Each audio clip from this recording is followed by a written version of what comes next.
হুরায়রা রাদিয়াল্লাহু তাআলা আনহু বর্ণনা করেন যে আল্লাহ রাসূল সাল্লাল্লাহু আলাইহি ওয়াসাল্লাম তিনি বলেছেন 7 শ্রেণীর ব্যক্তিকে, 7 ধরনের ব্যক্তিকে আল্লাহ তাআলা কিয়ামতের দিন in the day of judgment তার আরশের নিচে ছায়া দিবেন। যেদিন আল্লাহর আরশের ছায়া ছাড়া আর কোনো ছায়া থাকবে না।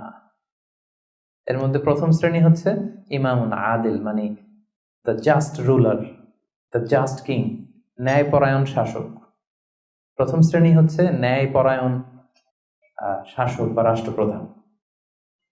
2 নম্বর হচ্ছে ওয়াশাবুন নাশাআ ফি ইবাদাতিল্লাহ, এমন যুবক যে তার যৌবনটাকে আল্লাহর ইবাদতে কাটিয়েছে।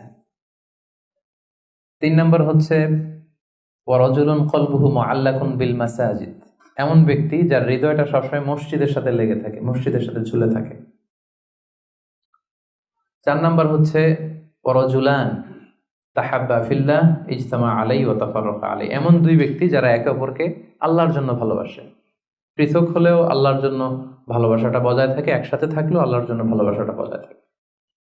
5 নম্বরে হচ্ছে এমন ব্যক্তি দাআতহুম ইমরাআতুন যাতু মানসিবিন ওয়া জামাল, এমন ব্যক্তি যাকে সম্ভ্রান্ত বংশের খুব সুন্দরী রূপসী ভেরি বিউটিফুল লেডি একজন নারী তাকে পাপ কাজের জন্য আহ্বান করেছে, কিন্তু সেই পাপ কাজে সাড়া না দিয়ে প্রত্যাখ্যান করে বলেছে ইন্নী আখাফুল্লাহ, আমি এই কাজ করতে পারবো না, কারণ আমি ভয় পাই একজনকে, তিনি কে?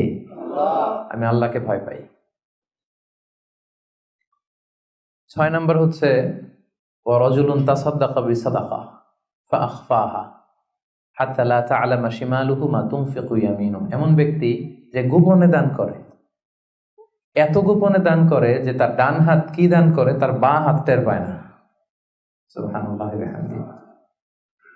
7 নম্বরে হচ্ছে ওয়ারাজুলুন যাকারাল্লাহা খালিয়ান ফাফাদাত আইনা, 7 নম্বর ব্যক্তি হচ্ছে এমন ব্যক্তি যে একা একা আল্লাহকে স্মরণ করে চোখের পানি ছাড়ে, আল্লাহকে স্মরণ করে, আল্লাহর জিকির করে, আল্লাহর ভয়ে তার অশ্রুসিক্ত হয়, তার চোখ বেয়ে দাঁড় দাঁড় করে পানি নামে।